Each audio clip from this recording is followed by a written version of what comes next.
Hi, week 7. Here we are.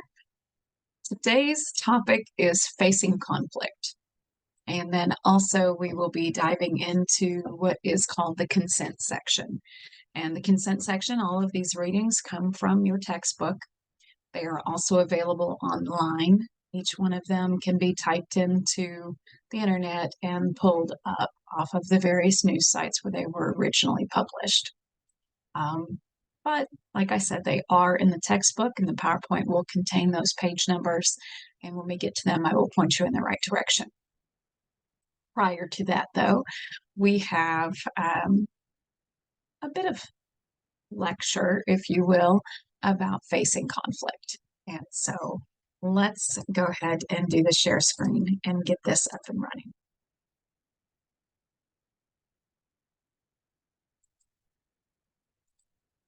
One of these days, I'll figure out how to have that already up and going before I start the video. Actually, I think I just figured out how to do that.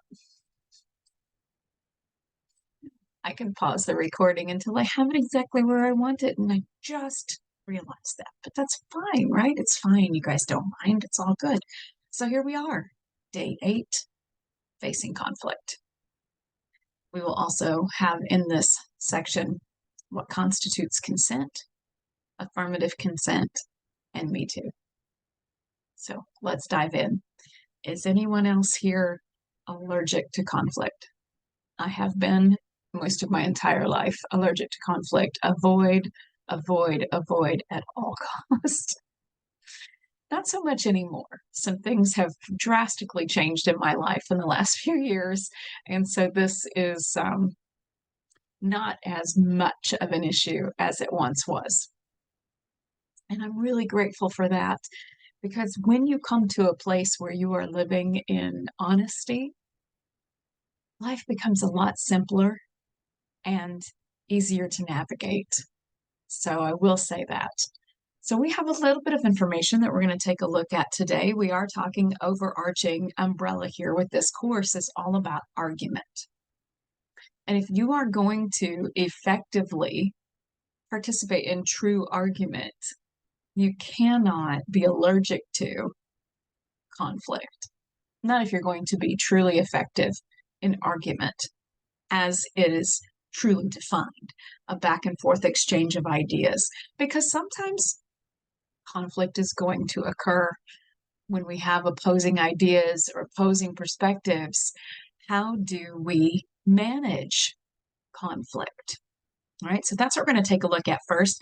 I found an article here from clark.edu, something that they had on their campus life page, tips for managing conflict. And I found this to be a very helpful article.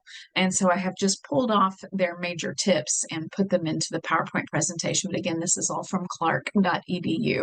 And when it comes time for you to perhaps be utilizing your PowerPoints as resources for your next essay, that link there, right here, would be a great jumping point to access this information if you feel like this might be helpful for you when it comes time to write that next essay. So the tips are this. Number 1, accept conflict. Now, I have taken a lot of time, not really, when you're enjoying yourself, the time just flies. But I have gone out and found gifts that would go with every single point in this presentation. They are on point, and I hope you enjoy it. Well, I think they're on point, but I hope you enjoy them. So the first thing we need to do is accept conflict. Remember that conflict is natural and happens in every ongoing relationship. Since conflict is unavoidable, we must learn to manage it. Conflict is a sign of a need for change and an opportunity for growth, new understanding, and improved communication. Conflict cannot be resolved unless it is addressed with the appropriate individuals. So it's a catalyst for growth. With conflict, we're able to shape ideas, formulate new opinions, learn new things, develop as human beings.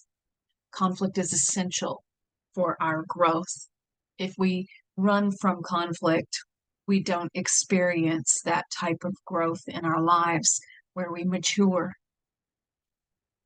It took me a long time to find some of that maturement in my life. We need to be a calming agent within conflict. Okay, now what does that mean? Regardless of whether you are being a sounding board for a friend or you are dealing with your own conflict, your response to the conflict can escalate or decrease the intensity of the problem. To be calming, provide an objective or neutral point of view. Help plan how you are going to work with the other party to achieve a solution.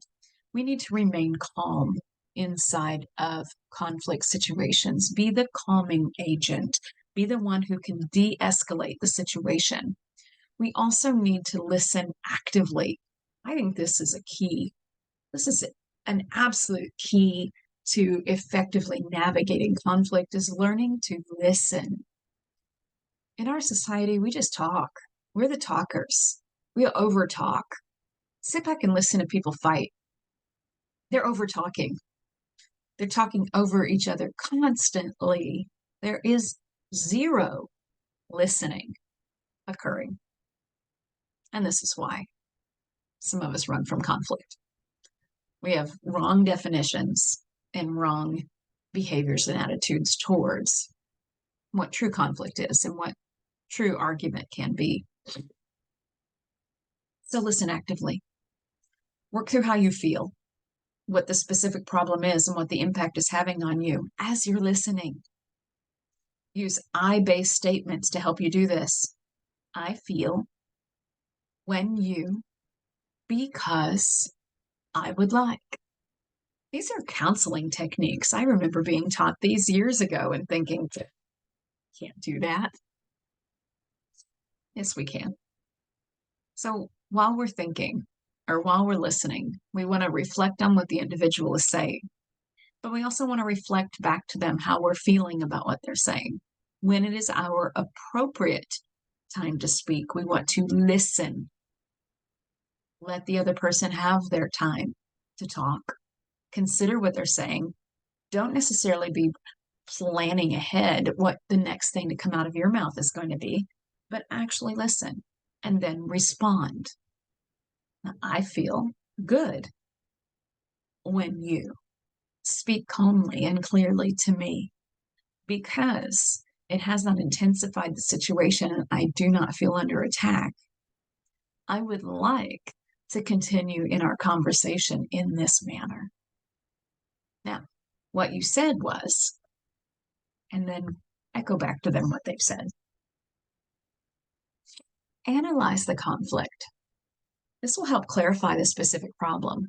Some questions that you may ask are, what triggered the conflict? Who are you angry with?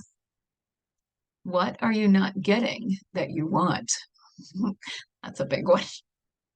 What are you afraid of losing? Is your conflict anger accurate or over-exaggerated? How can your conflict be best resolved? Look at it. Would you just look at it? Would you just look at it? Yes, Ed Bestmaster, we'll just look at it. What triggered it? Who are you actually angry with? What are you not getting that you want? And what are you afraid of losing? What is it you're afraid of? Is your anger and your conflict accurate?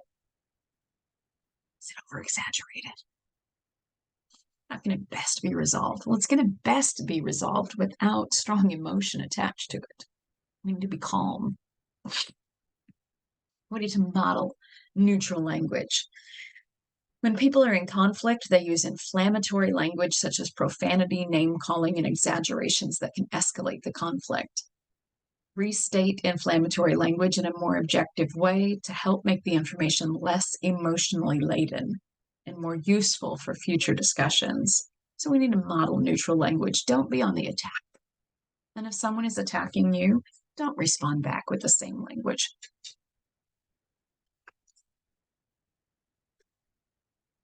Separate from the person, or separate the person from the problem. View the problem as a specific behavior or set of circumstances rather than attributing negative feelings to the whole person. This approach makes the problem more manageable and hopefully then deciding that you can't stand this person any longer. We have to be able to separate the problem, the conflict, from the person, right?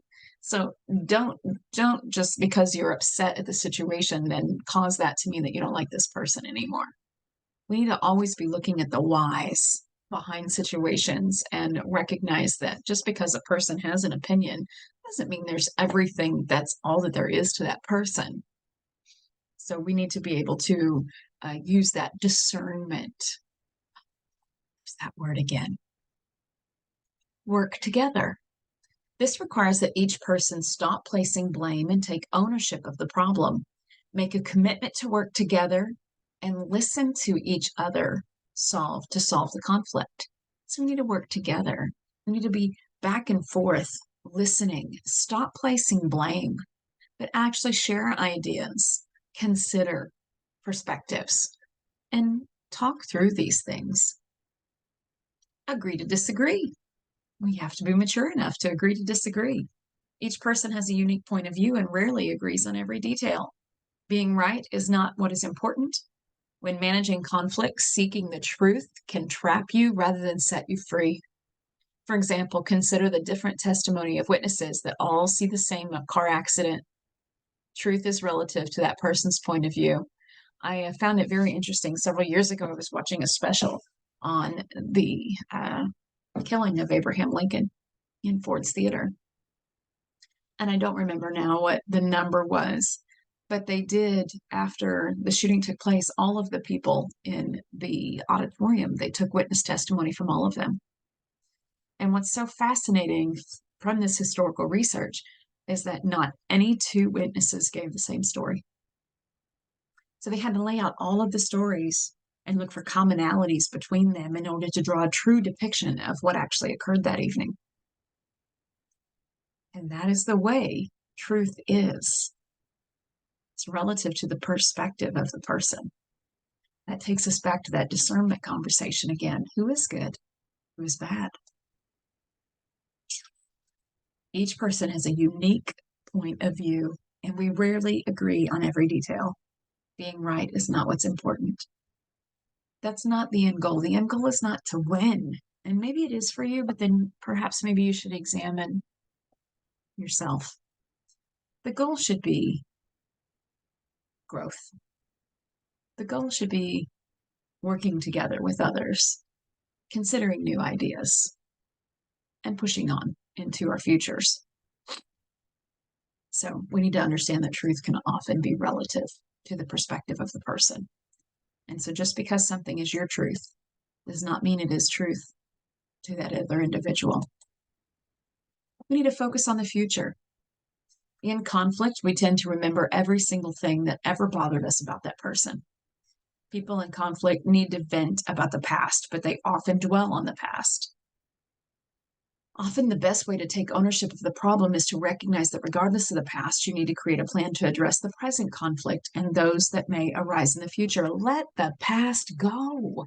Stop holding on to that. Deal with what's happening right now. You can't control what the past had in it.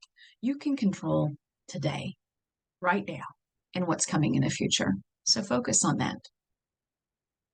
Move past positions. A position is the desired outcome of the conflict.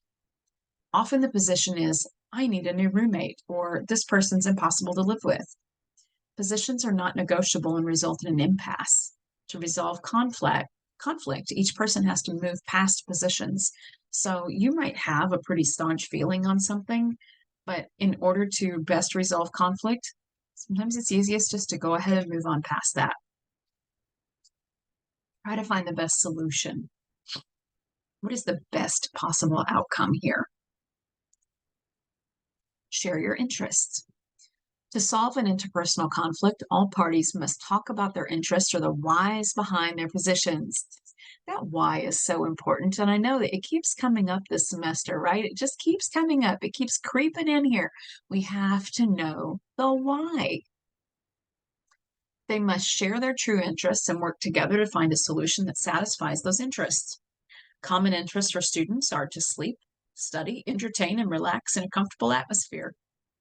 Often their interests are more intangible, such as respect, belonging, friendship, and fun. When individuals having different lifestyles, values, and schedules, the need to discuss their differences is critical in managing conflict. You must develop a balanced plan of give and take that satisfies everyone's interest. If we don't talk about the way that we see things or what our opinions are, if we don't dig into the why between us and other individuals, we don't develop strong relationships. We don't develop new ideas. We don't grow. And if we are able to do this, if we are able to dig into the why, we can find ourselves solving a lot of these interpersonal situations, and we can move past things, and we can dig in, and we can find ourselves more successful in life. Be creative. Find a resolution to the problem that satisfies everyone. This requires creativity and hard work. Be careful not to give in simply to avoid conflict and maintain harmony. Is it truly harmony if we're just avoiding conflict, or are we just putting on a nice face? It's a good question. Oftentimes, if we ignore the conflict and we just go, oh, it's fine, really, we still hold on to that resentment. But if you straight up are able to say, actually, here's how I feel about this.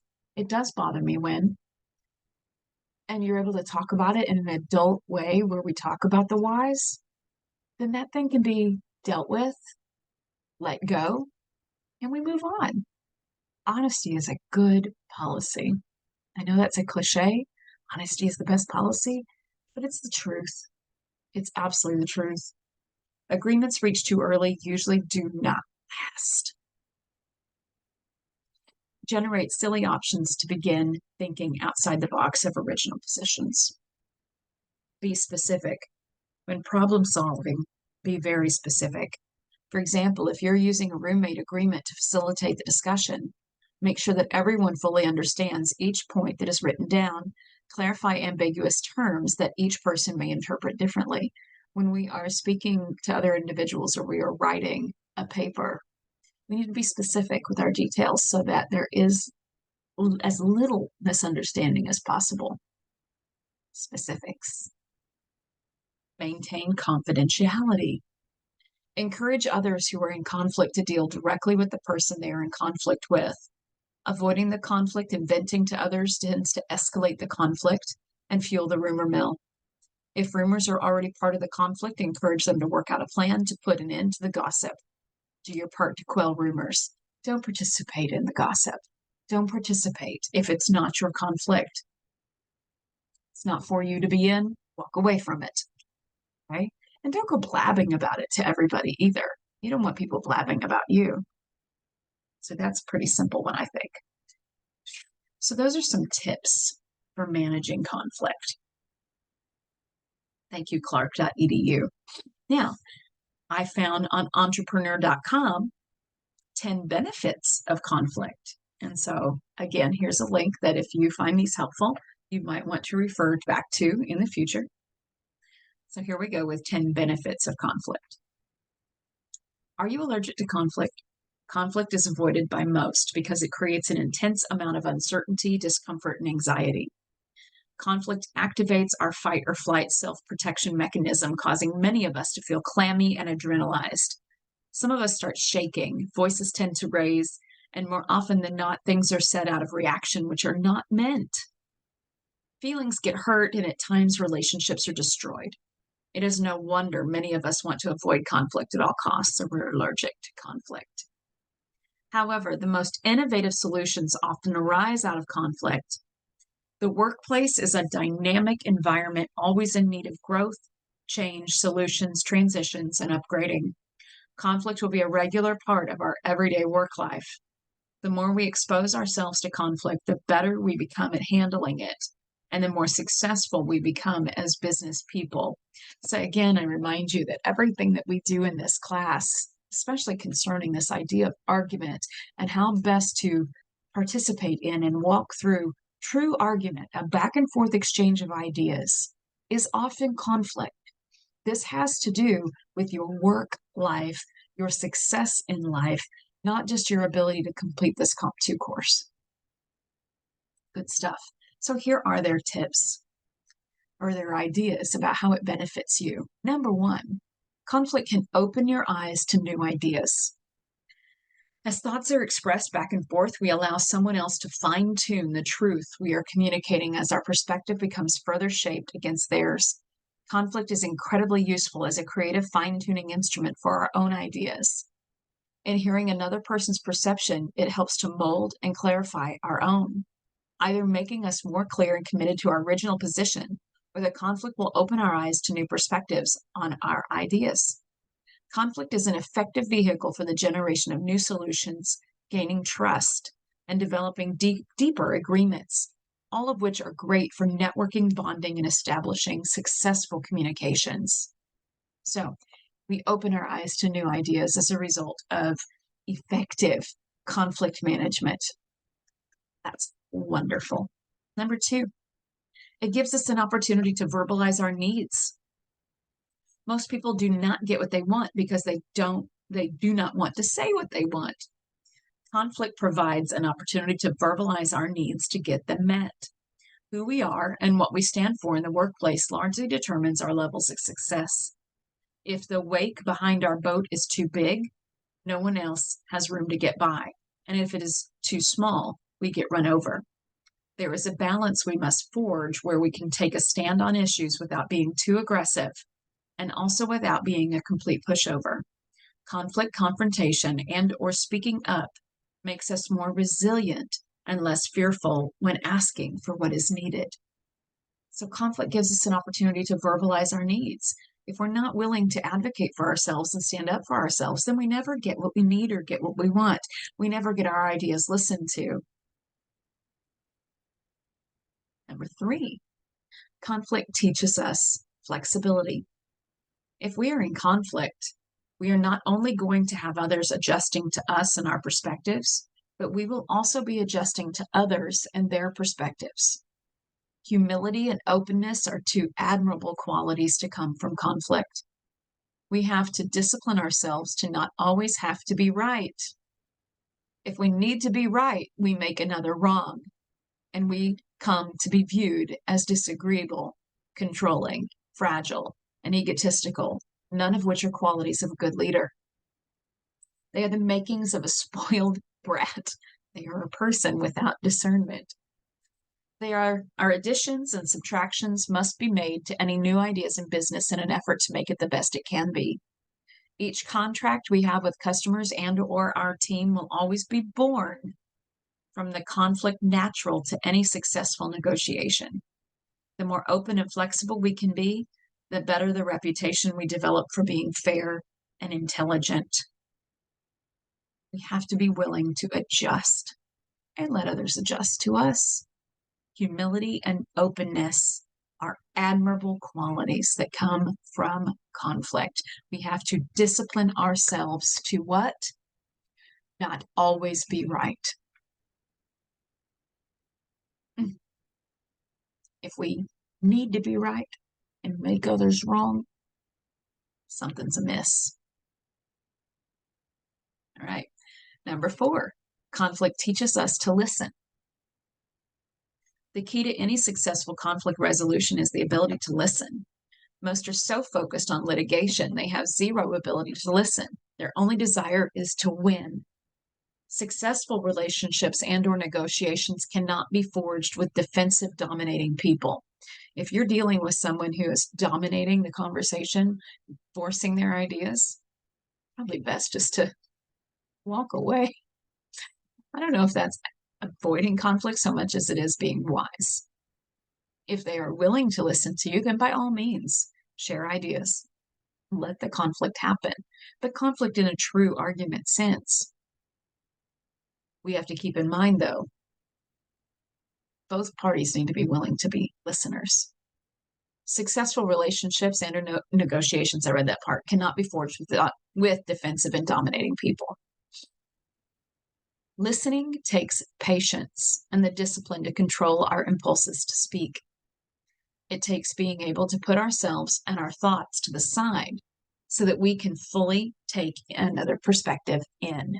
You need to be able to put your own need to talk aside and listen fully to what the other person is saying.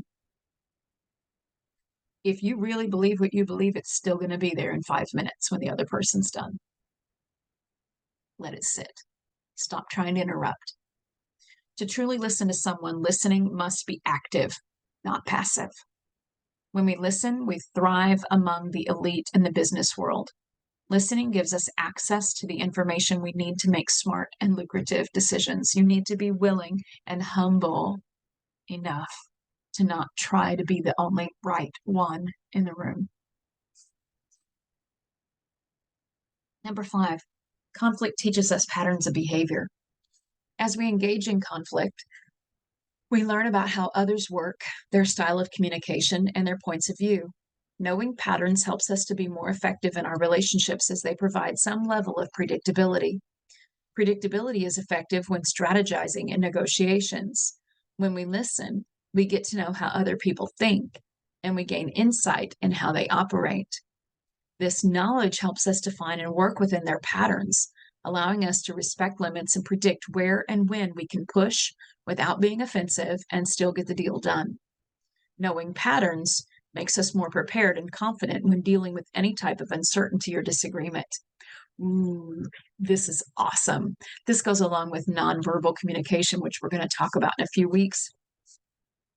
You pay attention to people, you listen to people, you see their patterns of behavior, their patterns of thought, their patterns of communication, and you adjust. Let them feel that you're like them. Listen to them, and then speak in the same kind of manner that they do, and they're going to be more apt to want to listen to you. It's good stuff. Really good stuff. Learn the other side's patterns of behavior. The next one here is it leads to solutions. I am sorry, something's gotten me today. This happens every now and then when I'm in here. Like how rosy red my nose is. You know, I haven't taken my Zyrtec yet today.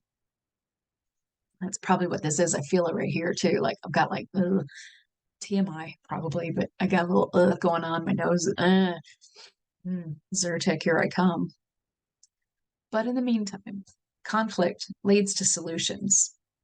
When structures or agreements that are in place are no longer working, something new has to come into play. Change is hard. It creates discomfort, and we naturally want to hang up onto what we once worked, even when it's clearly outdated and in need of upgrading. To be successful, all things need to be in the process of being in development. For our businesses to grow, the entire foundation of our businesses must be consistently analyzed, discussed, negotiated, and fine-tuned. Conflict is the back door to reinvention and innovation. We need to understand that without a back and forth exchange of ideas, without listening skills, without sharing perspectives, we don't come to true solutions. We just get stuck in the past. That's not how we grow. Number 7, it teaches us to practice communication skills. Communication is a skill that requires self-control, patience, and intelligence. It requires that we be real and authentic. If we back down from conflict, we end up being disingenuous. That's a nice way to say dishonest. Fake. We end up not communicating our perspective out of some form of fear. Conflict is hard for everyone, yet the more we engage in conflict, the better a communicator we become. This is not to say we should go out and create conflict, but the intention is not to be afraid to participate in conflict when it arises. Deal with it and be open to the element of surprise. Stop running away from conflict. And don't get conflict and fighting confused. Because remember, we had the point earlier that said that someone who's unwilling to listen, there's no point in going further in that. I mean, you need to recognize when someone is open to the conversation. Both parties need to be willing to listen and share ideas. Back off. jump in, back off, jump in. This is practicing communication skills. And the more you do it, the better you become. And the reason we don't do it is actually it's not an allergy to conflict, it's a fear of conflict. What are you afraid of? What am I afraid of? That I might look bad?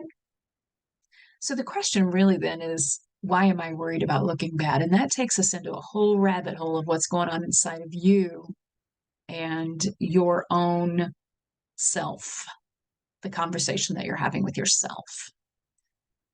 Practicing conflict skills and communication skills will help you to develop more confidence in who you are and your opinions. I know this based on experience. And I know that it's true too, because I see it in others and I read it in articles. And like I said, I've experienced this for myself. So the true question when you have fear of conflict is, what's going on inside of you? What are you afraid of? Why do you worry so much about what others think about what you have to say? See, you need to like you. You need to find a way to love who you are, understand what your strengths and weaknesses are, get good with you, and then come to the table. Come to the table that way. Conflict helps us to set limits, boundaries. People need to know where we start and they stop.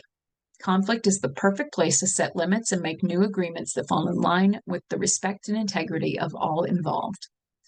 Without respect and mutuality, successful connections cannot develop or flourish. As we communicate needs and boundaries, we allow others to learn a great deal about us and how we work. We also learn a lot about ourselves, making us that much more successful. See, that's exactly what I was just saying. You have to learn more about yourself. Conflict teaches us when to back off and when to activate for ourselves by asking someone else to back off.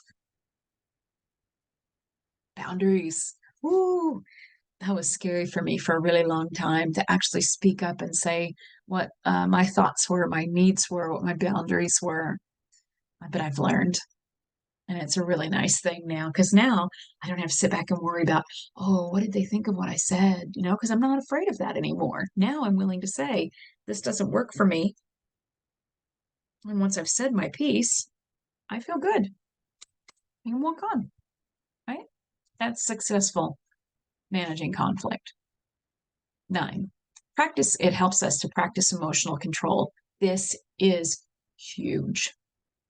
We do not have to be so emotional all the time. I'm going to let that sit with you for just a second.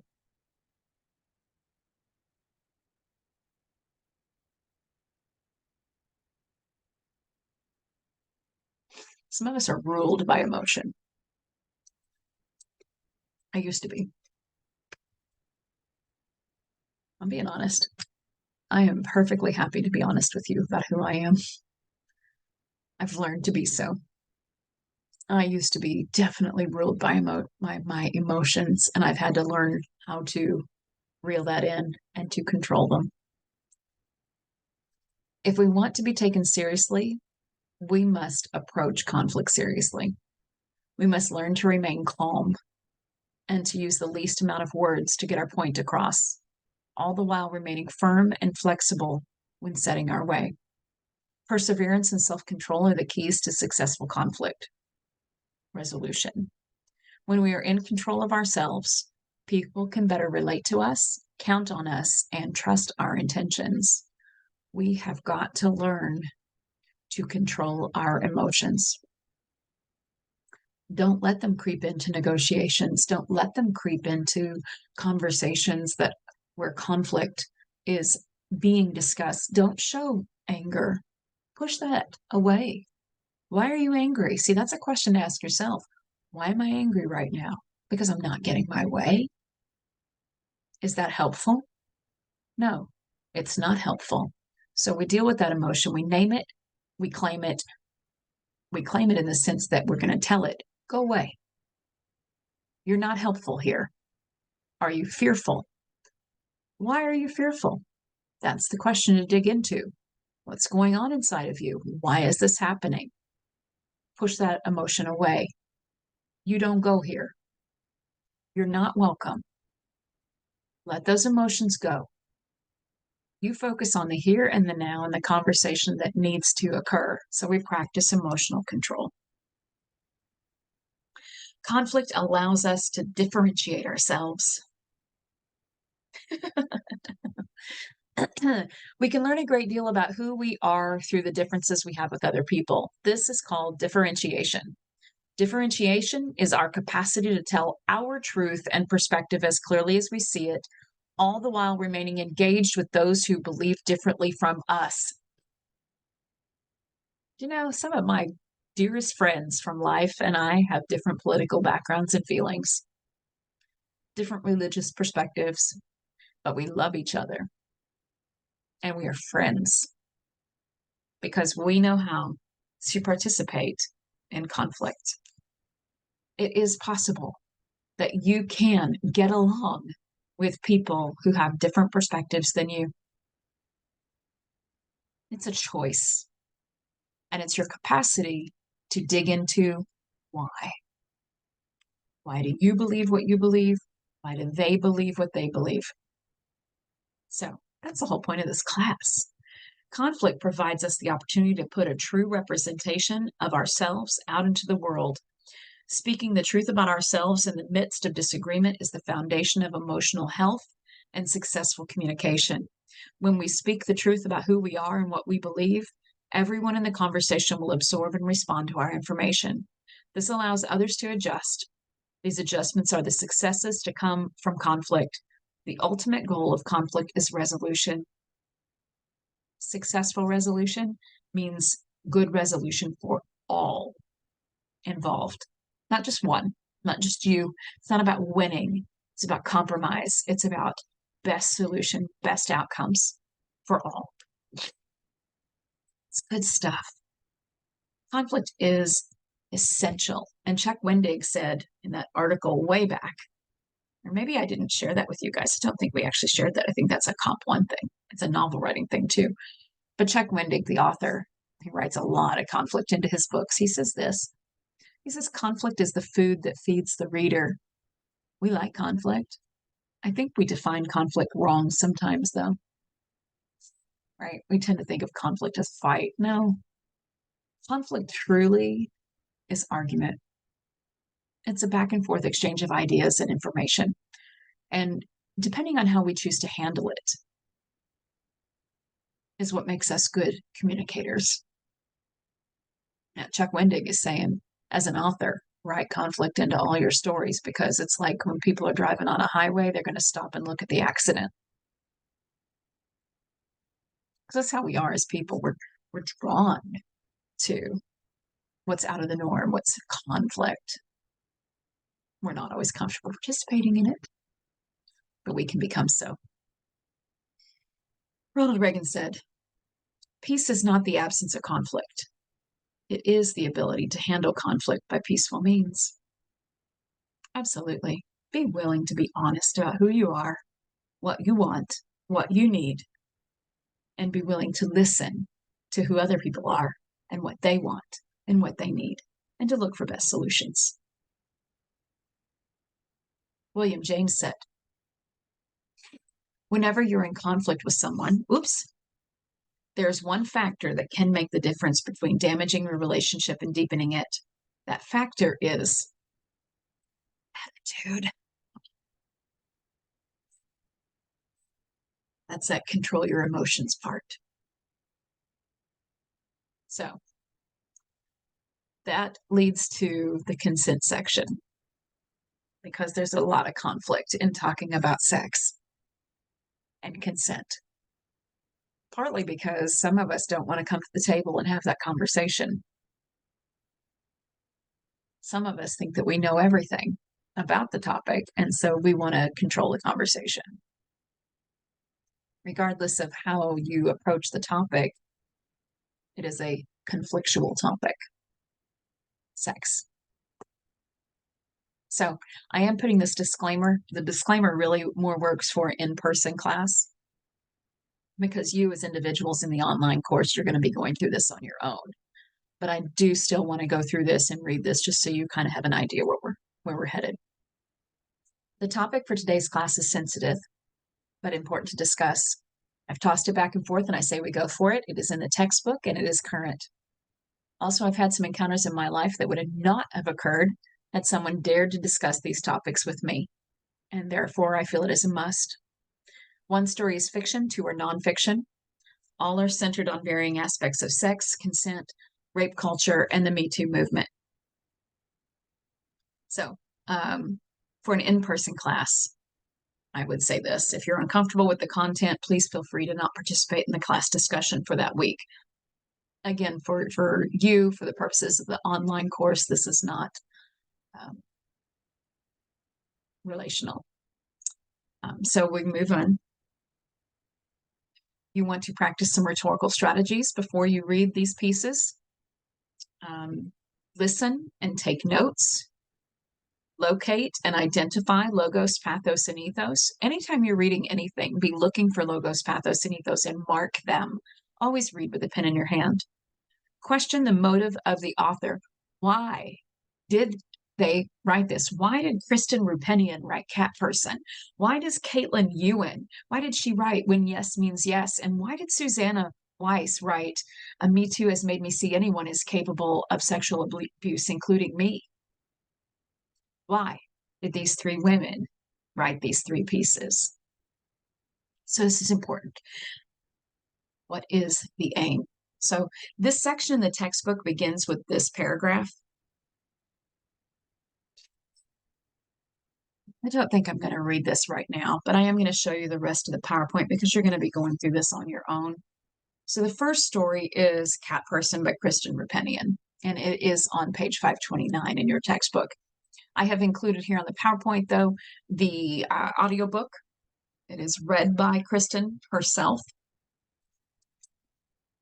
So if you want to listen to it from the author's perspective, you can use the PowerPoint to get to it, or you can simply go to YouTube and type in Kristen Roupenian reads Cat Person, and you will find it. So once you have completed Cat Person, think about your reaction to the story.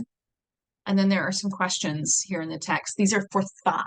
These are not something that we will put on paper. They are not something to turn in. These are just for thought processes after you read it to help you navigate through what she wrote. They're from the textbook, so I've included them, and they're really truly for an in-class discussion. So that moves us forward. And then I put here, is this real life or is this just fantasy? Could that story really happen? Could Cat Person really happen? Does Cat Person actually happen? Something to consider. And then the article. What is affirmative consent? When yes really means yes, by Caitlin Ewan. This is on page 548 in your textbook. And again, once you complete that reading, if you're walking through the PowerPoint, there are some questions here that will help you work through your thought processes. They are not to be turned in. They are not for writing down. They're just for thinking purposes. The different steps that Kristen points out in her article are these: discuss what you like in advance, make asking for consent a part of foreplay, maintain communication during sex, come up with signals for when verbalization isn't possible, and talk about it afterwards. There's so much to discuss with this, but I'm going to have you go through it on your own and dig into yourself and have that conversation with yourself after you read her piece. If you need some assistance in doing that, here are some questions. These are from the textbook for thought only. Then we have the Me Too article, and this is written by Susanna Weiss. The title is Me Too has made me see anyone is capable of sexual abuse, including me.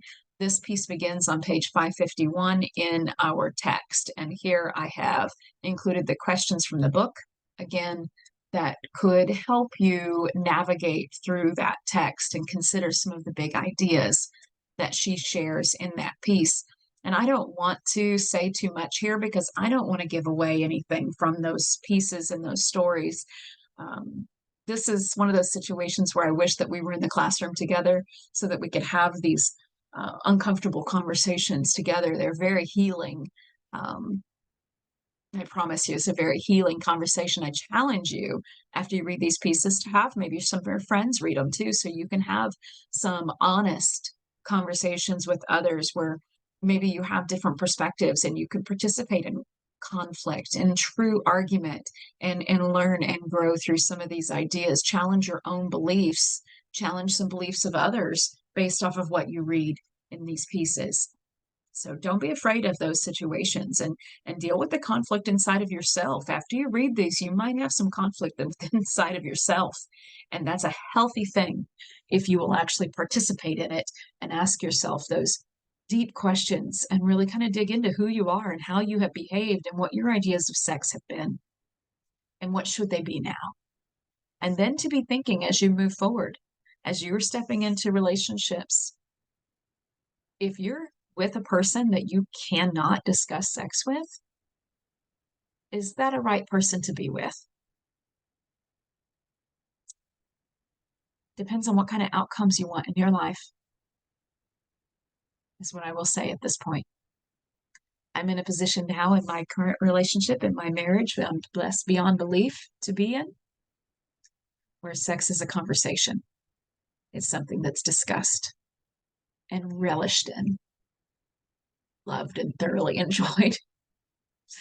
And we communicate in a very healthy way, very much like Caitlin Ewan suggests in her article. I have been in a relationship before where it was never talked about, ever. And there was always fear, and there was always shame, and there was always lack of trust and major self-esteem issues because there was no communication. So for me, at the end of those readings, I love to say to my classes, value yourself. Learn to value yourself. Have these conversations inside of yourself. Deal with your conflict internally regarding consent. And then go forward in your life, understanding your value. And you deserve to be with someone who's willing to value themselves as well, and who is willing to discuss sex with you and enjoy those conversations. Learn from each other and about each other so that you can further please one another and grow together and experience things like you never believed were possible. Oh, I wish we were in the room together, but we're not. And so as you read through these pieces, please take some time to self-reflect. And then your homework is going to be to choose which one of those pieces. So was it Cat Person? Was it When Yes Means Yes? Or was it the Susanna Weiss article about Me Too that stood out to you? Choose one of those. And then you're going to answer the Blackboard questions regarding that one piece. So which one? I mean, if you want to try to do all three and jump in, that's on you. Go for it. But I'm only requiring one. And that is your homework for this week. All right, with that, I'm going to bid you adieu. I always say adieu. Actually, we need to do stop share first. And then I will bid you adieu. Adieu, adieu. I didn't take French. Adios. Say adios. How about I just say bye, y'all? Because I'm from southeastern Oklahoma. We're going to end with that. Bye, y'all.